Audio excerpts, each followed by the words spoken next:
I was in my third year of college in pharmacy when I wrote my first book. I think it was more the fact that I could envision what the rest of my life would look like if I continued just doing pharmacy. I would, graduate, get a job, get married, have kids, and I didn't want that. So I think I was moving further and further away from my college. I wouldn't go as often. I wouldn't focus on anything. And then I started reading again, and then I don't even know, like, that one moment I can't pinpoint. I always knew that I was going to write one book someday, and then I guess that was the timing that worked out because I was less focused on pharmacy. So.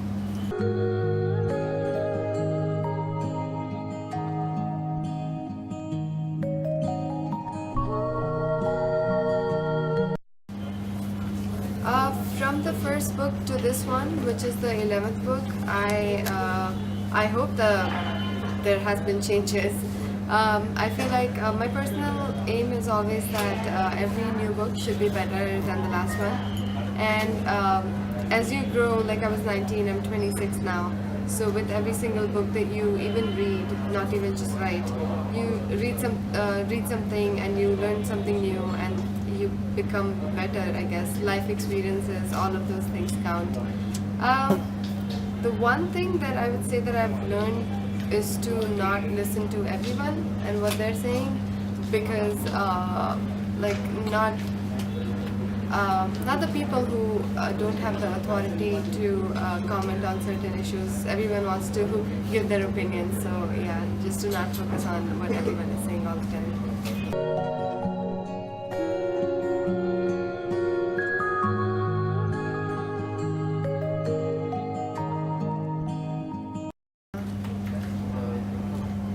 So after the first book did well, it was like a compulsion more than anything else. I kept writing one book after the other.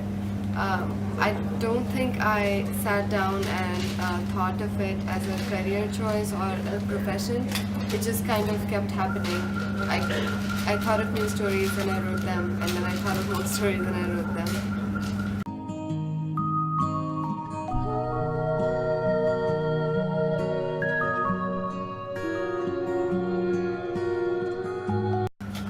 Things around me, everything that happens, that I see happening to me or other people. I don't write about instances directly from real life, but if something happens that makes me feel a certain way, I try to evoke that same emotion through a different set of circumstances that I fabricate to make the reader sort of like feel the same things. So I guess instances not really from real life, but it has to, like, all the imagination has to come together to become something realistic, which requires real life experiences.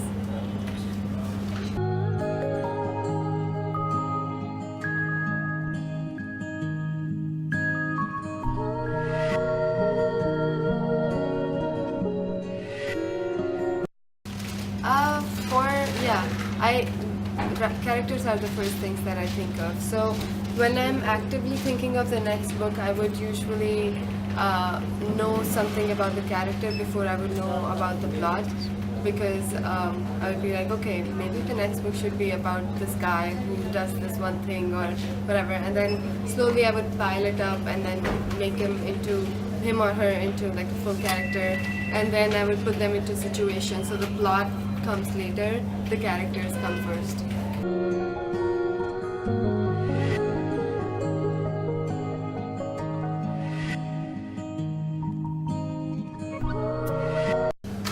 I like Ravi Subramanian's books a lot. Preeti Shenoy, who's going to be here for the launch soon, their books I really like.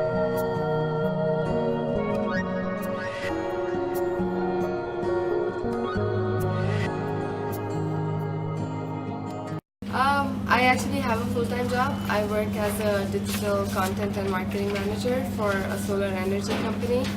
So I think that takes half of content and half of marketing, and the content then includes writing and then photography, videography, so and illustration and stuff like that. So all sorts of my artistic, creative energies go into that, and then the rest of it is marketing and knowing what people want and sort of creating ads and all other marketing tools to do that. So I think I'm a marketer at heart, but then I also like sitting with my computer in behind the scenes and doing the actual content work.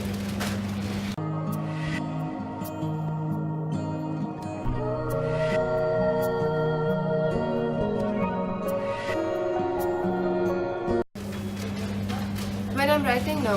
I guess at some point I did, because initially with the first book I didn't have anything to lose, so I just sort of wrote what I wanted to write.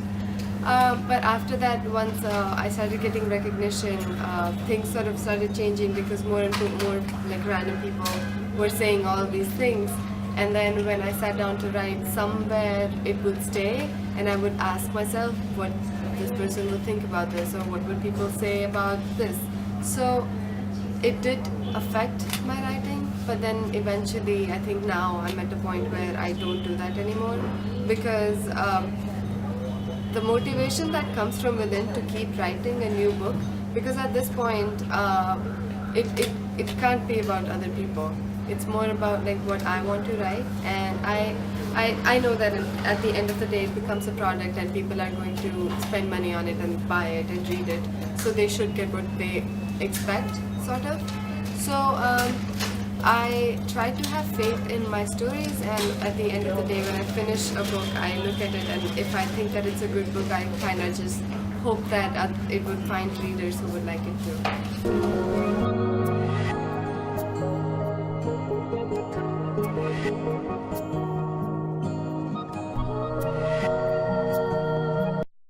Important for young authors to have a good publisher supporting them from the very beginning, because especially when you're that young, you have no exposure to anything, you have no connections, and at that point in time especially, you need to focus more on the actual writing than the selling of it. So when you work with a good publisher, they have different teams who everybody in those teams is an expert in their own department, and then they take care of your book once the writing is done.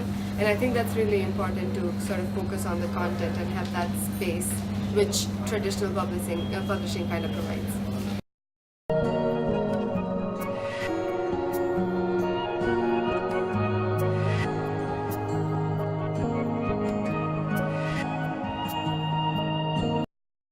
Letters to my ex is, as the title suggests, it's letters to this person's ex. It's fiction.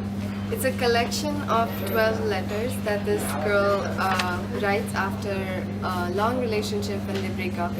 She writes one letter a month for the following year, and through that letter, some of them are letters that were never sent to anyone.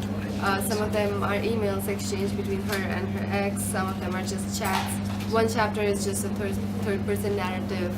So through all of these letters, I've tried to show an experience of growth. Sort of after the breakup, she tries to sort of get over it, but also reconcile with what happened and get some kind of closure.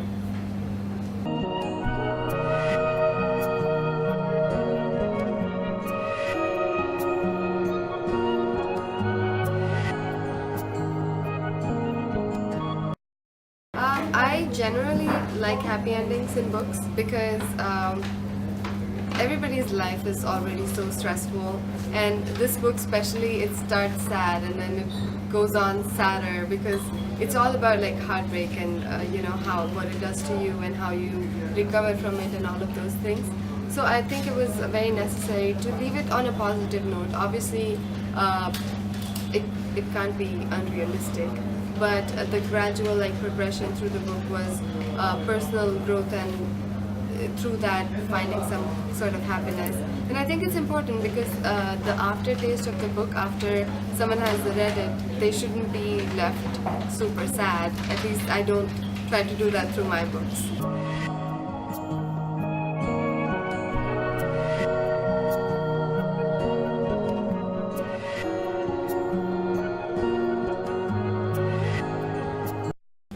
Well, this book especially, it was about love. It wasn't about, they do date, they try a bunch of different things in life once, after a breakup, trying to find their solid ground, I guess.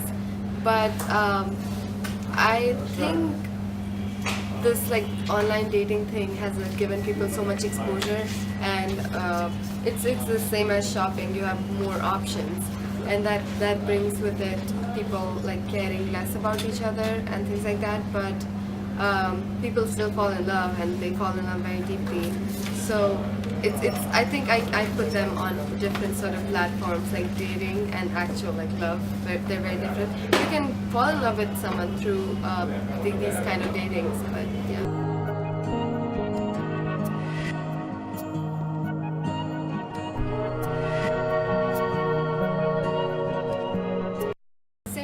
Mahi looked for closure through different things. She found it in a career or building something like a passion, building a new life for herself, which is very different than Nidhi is. They're very different, but I think inherently they're all very strong female characters.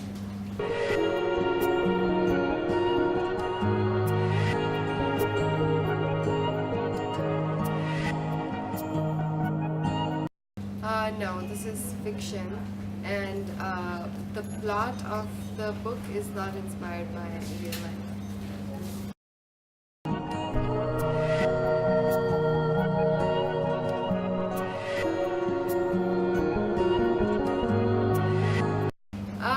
I mean, it's not my opinion, or it's not like a one person's opinion. It is very much true that caste plays a really strong role in marriages in India. If we're sitting here in Bangalore right now, even here, which is a metro city, you would still see that.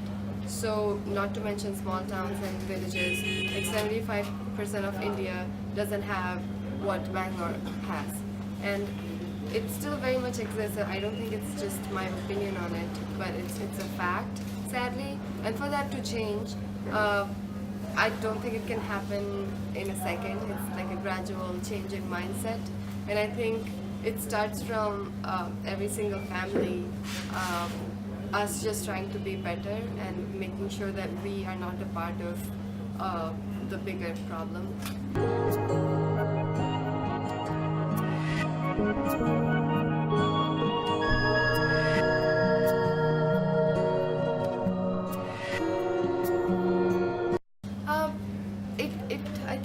Back to the society thing, because with her, I feel like when Nidhi breaks up with Abhay, she found in him, when they were together, this person that she could talk to and she could express anything that she wanted to. She had this way of support. She had a friendship and companionship and all those things.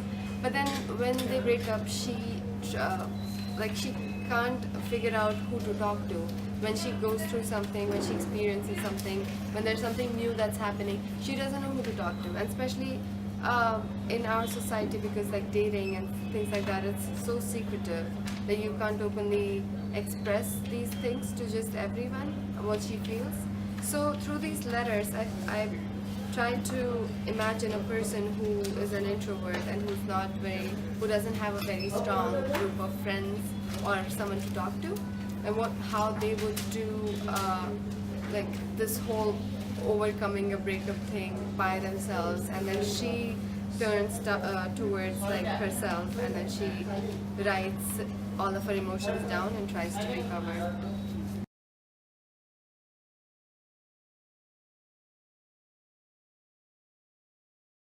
I'm a writer. Also, I like writing long form fiction. So if I'd done this through Facebook text, I don't think it would make a lot of sense. Just sending yourself letters and hi. I don't think that will work.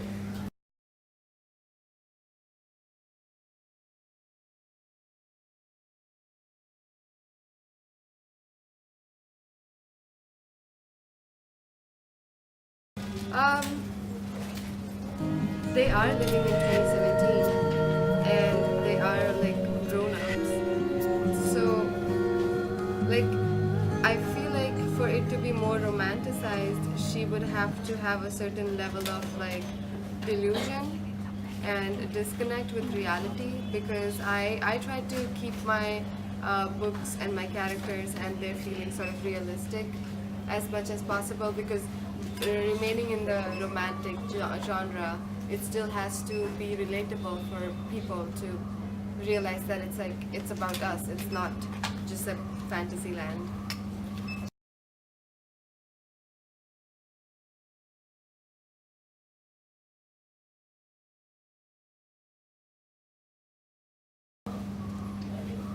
I think initially you have to let yourself feel everything that you're feeling, and because sometimes we leave these things kind of like we don't want to open up all these emotions, so we kind of ignore it and move on, but we don't, it comes back because you haven't resolved them.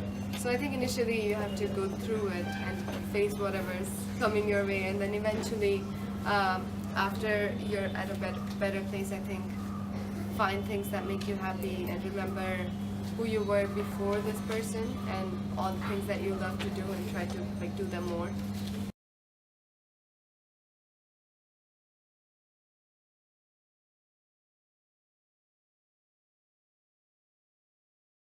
My next book is probably a sequel to Every Time It Rains. I was working on a 4-part series, like a love song.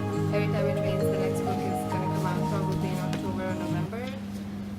In my first book, the characters were Mahi and Lala. The second book was about Lala.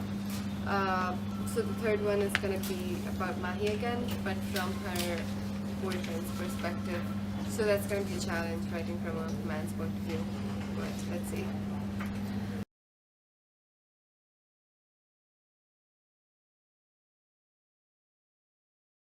A book you do not get bored of. The Harry Potter series. So you're a Potterhead. Yes. An author you would like to read. I enjoy reading Chakraborty a lot. A movie you can watch multiple times. I think I'm gonna go back to the Harry Potter series. If your book, like a love song, is adapted on screen, who would play the role of Laila and Mahi? Wow. See, I like Deepika Padukone a lot. She's my favorite. Maybe Anushka Sharma and Deepika Padukone. They're both very pretty.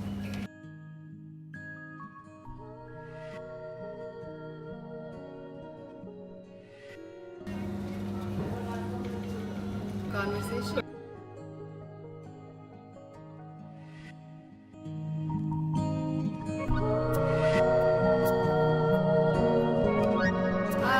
I don't think so. I mean, there were bad decisions, but I feel like everything has led up to a decent life. I'm okay with that. You make mistakes.